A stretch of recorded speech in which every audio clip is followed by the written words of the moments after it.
শহীদ হবে, শহীদদেরকে আল্লাহ পাক জান্নাতের পাখি বানায়া তাদেরকে আল্লাহ পাক জান্নাতের মধ্যে মর্যাদা দিয়ে দেন। বলেন সুবহানাল্লাহ।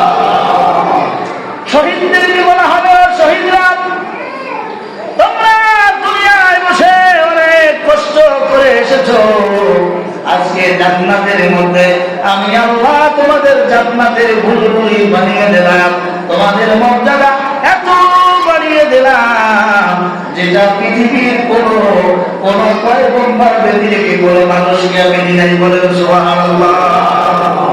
আল্লাহ রাব্বুল আলামিন বলেন জান্নাত যদি পেতে চাও এক নম্বরে পেতে হবে জান। এক নম্বরে কি?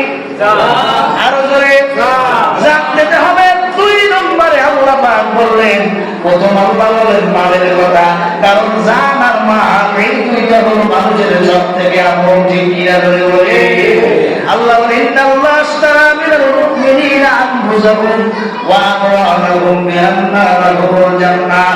বান্দা প্রথম পেতে হবে মাল। প্রথম কি?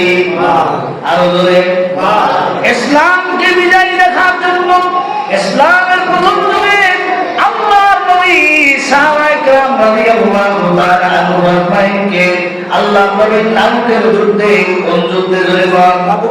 তাবুকের যুদ্ধে আল্লাহ রাসূল সর্বপ্রথম বললেন, ও সাহাবীরা, এই যুদ্ধে ইসলামকে যদি বিজয়ের শক্তি হিসেবে তোমরা দেখতে চাও, তোমাদের জান দেওয়া লাগবে, মাল দেওয়া লাগবে। আল্লাহ নবী প্রথম মাল জানের কথা বলেন না, প্রথম বলছে মালের কথা। কিসের কথা? আরো জোরে কিসের কথা? সবাই রাজি হয়ে গেলেন। আবু বকর দাঁড়িয়ে গেলেন, ওমর দাঁড়িয়ে গেলেন, ওসমান দাঁড়িয়ে গেলেন, আলী দাঁড়িয়ে গেলেন। আমার ভাইরা, ওই সময় হযরত ওসমান গনি রাদিয়াল্লাহু তাআলা এত ধনাত্ম ব্যক্তি ছিলেন।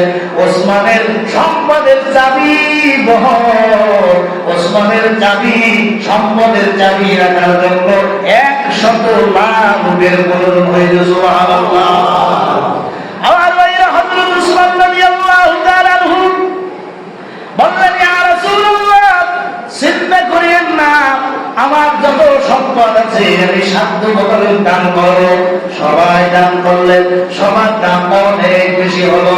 সবার দানটা দেখে হযরত আবু বকর রাদিয়াল্লাহু তাআলা আনহু আল্লাহ রাসূলের সাহাবীদের মধ্যে সবথেকে গরীব সাহাবী আবু বকর। নাম কি? আর জোরে বলেন আবু বকরের শানে আল্লাহ পাক কোরআনুল কারীমের আয়াত নাযিল করে দিয়েছে। সুবহানাল্লাহ।